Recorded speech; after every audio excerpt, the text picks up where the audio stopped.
So good afternoon, everybody. Thanks for being here. My name is Bart Jaworski. I'm the CEO and co-founder of Group 11 Resources. I'm a geologist by trade. I was also a mining analyst on the sell side for a number of years, good 25 years in industry experience. In terms of the company, obviously we started this company about 2015 from scratch. Our vision was to find Ireland's next big zinc deposit. And fast forward 8 years, we find ourselves 15 holes into a brand new zinc discovery. So we've partially realized our vision. It was a grind, it was 7 years, 20 million bucks and about 100 drill holes, but we got there. So that's what the main part of this, the main thrust of this talk will be on. The other thing to mention is that we're Glencore owned. So Glencore owns 21% of Group 11. Glencore is the largest shareholder, and they also have a director on our board, and that's Ken Klassen, you see there at the bottom left.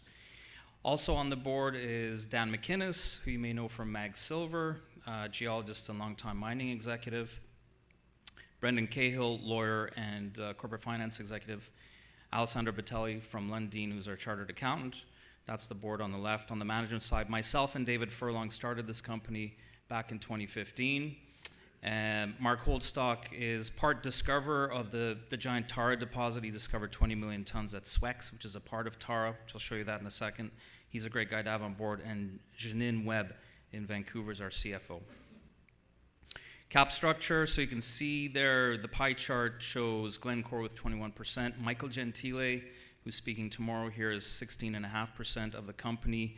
Tech has got a legacy stake in there. Myself and David and a few others are insiders. Used to have 100% of the company when we first started it. Obviously, haven't sold a single share since inception, but as you let people in the door, unfortunately, you get diluted down. So, number of colleagues, etc. My ex-colleagues, other in the others category there as well. Strong supporters of the company. 175 million shares outstanding and $1.8 million in terms of cash as of the last reported quarter, which was June 30th. Okay, so investment summary very quickly. Now let's take these one by one. Positive outlook on the zinc price. There's a lot of interesting things happening outside of galvanizing, which is 60% of the demand center.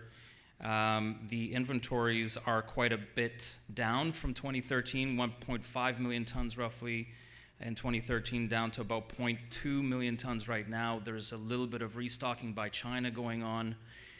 The preponderance of the demand is galvanizing, as I mentioned, at 60%. There's other elements to it. Galvanizing really relies heavily on infrastructure, and if we do see a recession on the horizon, what governments tend to do is they tend to boost infrastructure spending, which inevitably means more steel, which means two things: met coal and zinc. Met coal to produce it and zinc to coat it so it doesn't rust. Outside of that, we have the global energy transition, and obviously batteries, wind, and solar is how the global energy transition associates with zinc. So a lot of people don't know this, but zinc batteries, there's quite a few companies that are working on zinc batteries globally. There's about 18 of them right now, and I think zinc batteries mostly geared towards grid power storage, which lends itself better to than lithium, for example. So that's an area to watch. Wind power, the world is going offshore, and you need 10 times the amount of zinc for offshore wind turbines than you need for onshore wind turbines. So zinc is going to be a big element in that. In terms of solar costs have gone down quite a bit over the last few years. There's a number of solar panels or solar farms getting into production over the next few years, and obviously steel is going to be a big part of that. And most of that steel is going to have to be galvanized. Okay, so Ireland is a great place to be. There's 6 mines that have been put into production there over the last 60 years, and I'll speak a lot more about that in a second. We have an experienced team, which I've just showed you. We have strong shareholders, which I've also showed you just recently. The reason I'm even here is because we've made this discovery called the Ballywire prospect. So I'll show you that in a second. However, there's also another target we have in the back pocket. This is a big second target It's a Palace Green lookalike. It's called Carrickettle West. I'll just share a few slides at the very end on that. Valuation anchor, so we have 2 deposits already in the back pocket here within Ireland. They're 5 million ton deposits. They're grading about 9 to 11%, so they're relatively high grade. And we have a very busy Q4 coming up, so stay tuned for news. So there it all is in one fell swoop. Let's get to the meat of the matter, the Ballywire discovery. You see some really high-grade zinc core in the background here. This stuff's grading 30, 40%, up to 60% some of this stuff is grading. A really interesting discovery. So why are we excited to be working in this country, in Ireland? Well, it really comes down to the circle here, which is the Irish ore field. And within it, we have some stellar deposits, stellar discoveries made. For example, the Tara deposit, a phenomenal discovery from the 1970s. Right now, it's all together with the most recent discovery at Tara Deeps. It's a 142 million ton deposit of 12% zinc and lead. Really high grade, really big. It's probably one of the 5 biggest deposits on the planet. Another example, much smaller but still was put into production. This is Galmoy, 10 million tons at 15%. Lachine, 22 million tons at 14% with a bit of silver in there. Together, though, if those mines would have been mined together, that would have been a 30 million ton operation. Silver Mines, another one, 20 million tons, 9%. This was also another one that was actually put into production. One that was not put into production, however, was Glencore's Palace Green deposit. This was a more recent discovery, started in 2002, 45 million tons of 8.4%, undeveloped. And as you can see, there's quite a lot of deposits. 6 of these have been put into production. It's a small country, and within that is an even smaller ore field. And that's why Ireland gets ranked #1 in terms of, in the world, for zinc found per square kilometer. And within that, there's an even sweeter spot within the Irish ore field, and that's that yellow area, which I've got highlighted. And that's where there seems to be a higher concentration of zinc deposits, even more. So our discovery is where that star is, at the very south end of that yellow spot. So one other element to mention about Ireland before I leave the slide is that we are poised to have the greenest zinc in the world, and I think the BlackRocks and the majors care more and more about this in terms of low carbon footprint. Why is that? It's not even me saying this, it's the academics within Ireland that are mentioning this, and they're pointing to the fact that Ireland has clean metallurgy. So these are MVT deposits, they're not VMS, they tend to be clean and coarse. That's really important to note. Okay, we're infrastructure rich. It goes without saying, there's lots of road, power, year-round tidewater within the country. We have proximity to European smelters, and some people may not know this, but there's a lot of wind power in Ireland already. About 30% of the grid is wind, and offshore, the government has a plan to go 100% wind by 2030 by building offshore on the east coast, about 5 gigawatts. And there's about 10 times that capacity off the west coast. And I guess the other thing to mention is that, as I mentioned before, 6 mines have been permitted here over the last 60 years. That's why the majors are here, Boliden, Glencore, Teck, South 32.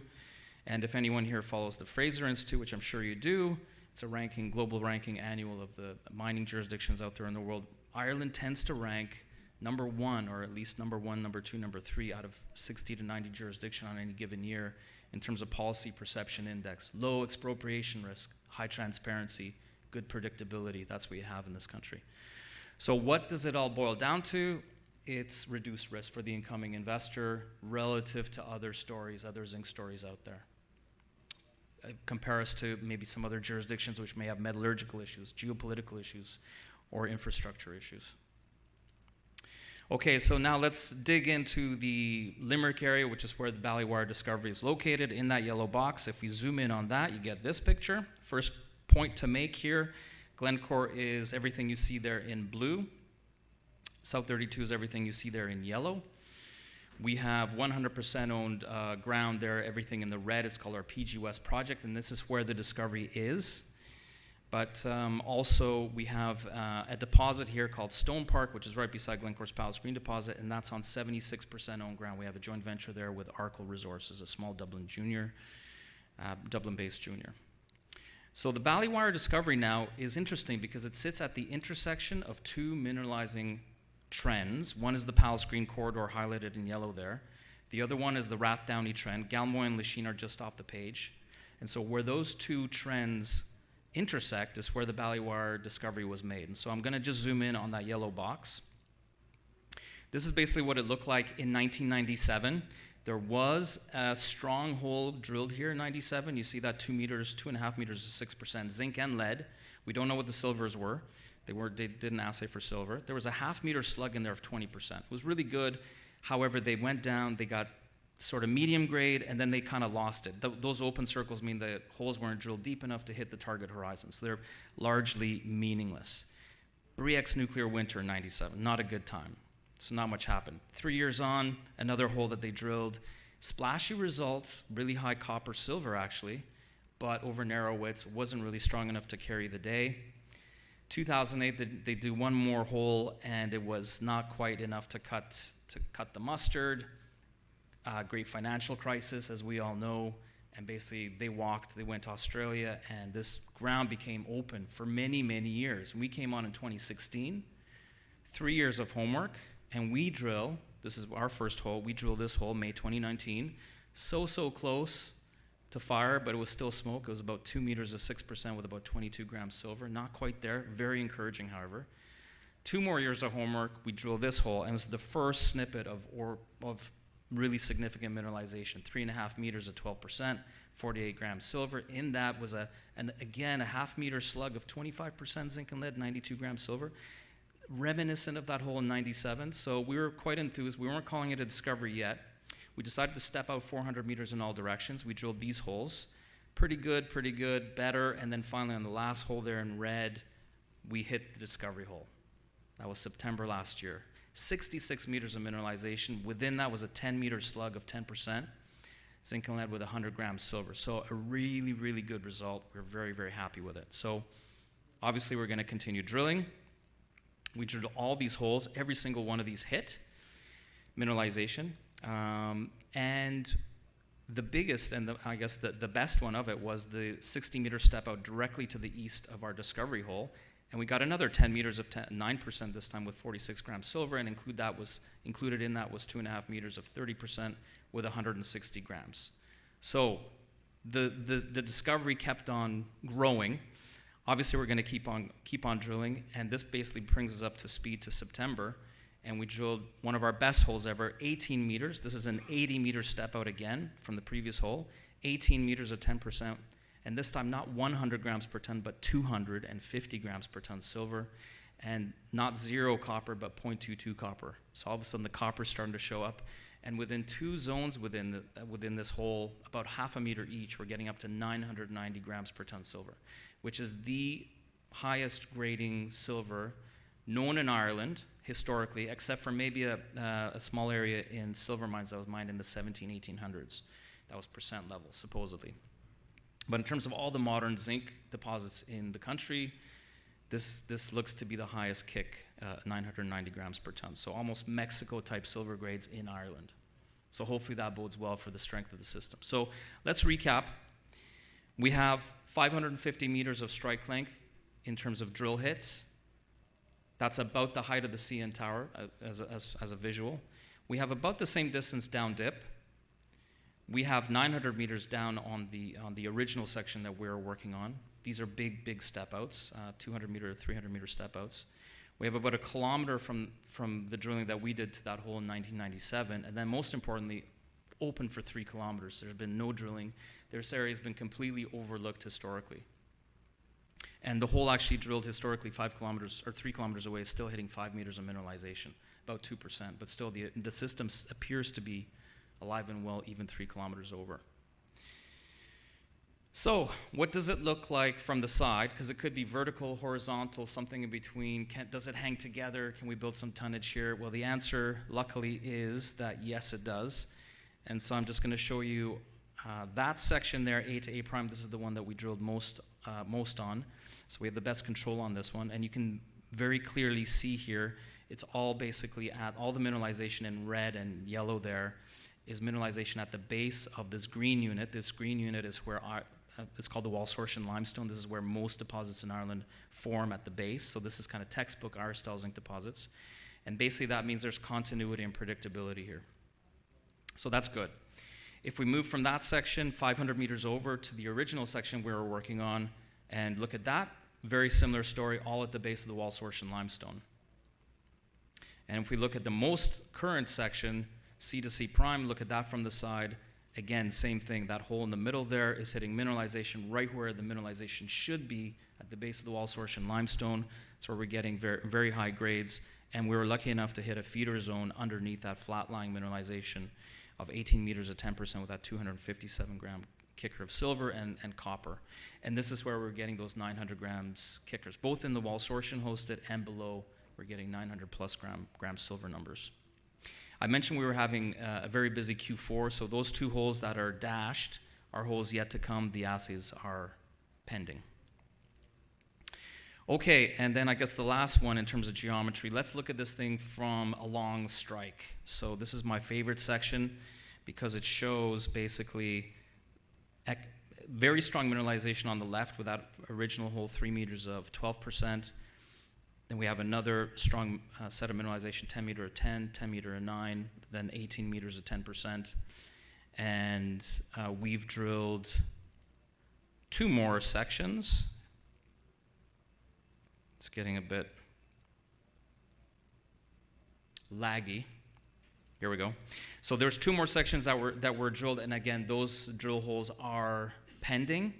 But we stepped out 80 meters and we stepped out another 80 meters from that. So again, you can see how consistent it is. It's all hanging at the base of the Walsroshen limestone. We're getting significant grades over very decent widths here. Okay, so what's the bigger picture here? Let's put a box around the mineralization encountered to date and overlay that on our latest gravity survey, and this is the picture you get here. What's interesting here is we have massive sulfide. We figured that gravity may be a good tool to discern, is there more to find here? And so we did a detailed gravity survey over our discovery area and the outer area, and lo and behold, we got a gravity anomaly right where we know mineralization is from our discovery area. So it seems to suggest the gravity is picking up the massive sulfides. It's surrounded by, gravity is basically telling you something dense is in the ground. It's surrounded by limestone, which is not dense. There should be a contrast. There's nothing overlying it which should mask it. So it should work, and indeed it appears that it is working. And what's, I guess, the really exciting part is that we found 2 more anomalies to the east and to the west of it. And those anomalies have yet to be drilled. So if those anomalies are actually telling us massive sulfide, then obviously good things. So that's why we're very excited here. So the areas in the yellow are yet to be drilled, and that from left to right is about 3 kilometers. So it looks like almost, if it was massive sulfide, it would be 3 pods of mineralization. Would that be surprising in the Irish context to see that? So I've just used our direct analog here for Ballywire, which is the Lachine deposit. This is looking bird's eye view on Lachine and looking at the strength of the massive sulfides, the thicknesses of the massive sulfides. The hot colors are the hottest, are the thickest massive sulfides. And you can very clearly see, it wouldn't be surprising because Lachine, you have the same thing. You have, just so happens there's 3 pods of mineralization at Lachine. It's all essentially along one flat horizon, but within that horizon there's going to be areas that are fatter, there's some areas that are going to be thinner. And so no, it wouldn't be surprising if we had something like this at Ballywire. Okay, and the survey area that we did is basically like so, and the interesting thing is that there's 2 more anomalies. If you look at the regional data, there's 2 more anomalies A and D outside of that. So there's a lot to play for here. So in summary, the Ballywire discovery, I guess, is what I would call an advantaged asset. We have infrastructure, proximity to smelters. We have 1.5 kilometers of drilled strike length, 15 holes in it so far, 6 by 2 kilometer area of prospectivity defined by these gravity anomalies. We have a Lachine analog, and it's wide open for blue sky potential. So it's a pretty good story, I think. Now, I have 30 seconds left, but I'm going to try to finish up very quickly. There is a second prospect, which I promised I'd mention, and that's over here by Palace Green, so let's zoom in on that. This is Palace Green, the big red blob there, as it was in 2015, based on a paper that was written by Blaney and Redmond back then. Blaney just put out a brand new paper, and he updated with coffee the outline of the Palace Green deposit, and it has grown about 1 kilometer to the south. So you can see the red versus the black outline there. And what's interesting now is that the Powell Screen deposit is only 1 kilometer north of our property boundary, and the trend is to the south. The other thing that the Blaney paper gave us is a silver heat map, and that's really interesting because silver tends to get hotter the closer you get to the feeder. And you can very clearly see here, silver is seemingly getting hotter towards the south, towards our property boundary. So if we zoom out here and add that silver heat map to it, you can very clearly see that the trend is on to our ground, and in that yellow box especially is where we think we might have the mirror image of Powell Screen on our side of the Limerick volcanic complex. There's a very circular, oval-shaped, you can see those pink rocks there in the center. That's the Limerick volcanic complex. The northern side has been very well explored by Glencore and Teck. That's where the discoveries have been made. The southern half has not been explored at all. We've just started exploring the southern half, and the drilling that we've done is already finding kerikittal, which is high-grade pockets of zinc. We're finding those yellow spots, which are areas of a lot of brecciation. We're talking hundreds of meters of brecciated Walsrosian limestone, pyritic, and most importantly, the major fault that we just tagged into in the summer of 22, 150-meter down drop. And this is the largest fault in the whole area here, and we don't know where the zinc's coming from. It always comes from a major fault structure, and we've just found one. So we have a very strong suspicion maybe that major fault structure there could be the feeder. And so within that yellow box, we want to step out and see where that fault meets the base of the Walsrosian limestone. That's where the prize is. So here's hoping. It's a really, really good target. Obviously to the north, we have 45 million tons of mineral. And that's pretty much it. So we have a very busy Q4. Most of it is Ballywire, and our investment summary there again, just to remind you. Thanks very much.